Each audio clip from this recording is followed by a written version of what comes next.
नमस्कार, education take YouTube चॅनलमध्ये पुन्हा एकदा आपले सर्वांचे मनपूर्वक स्वागत आहे.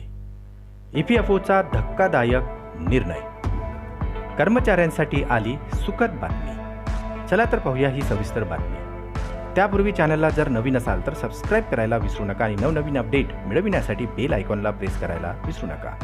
ही अत्यंत महत्त्वाची माहिती आपल्या सहकारी मित्रांना आणि इतर कर्मचाऱ्यांना शेअर करायलाही विसरू नका.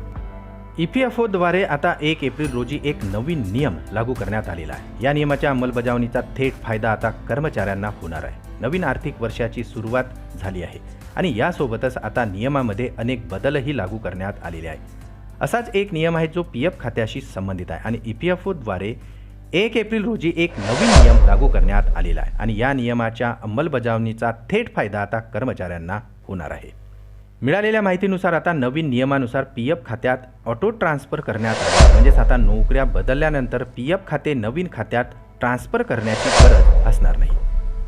उदाहरणार्थ, जर तुम्ही नोकरी बदलल्यास तुमचे PF खाते 1 एप्रिलपासून आपोआप ट्रान्सफर होईल. त्यासाठी तुम्हाला कुठेही धावण्याची गरज आता राहणार नाही.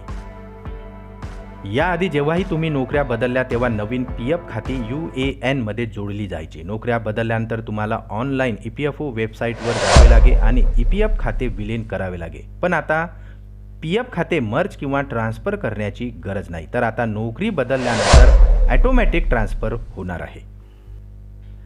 EPFOने दिलेल्या डेटानुसार आता जानेवारी 2024 मध्ये 16.2 लाख लोक EPFOमध्ये सामील झालेले आहे. कामगार मंत्रालयाने ही माहिती दिली आहे आणि या कालावधीत अंदाजे 8.8 लाख नवीन लोकांनी EPFOमध्ये नोंदणी केलेली आहे.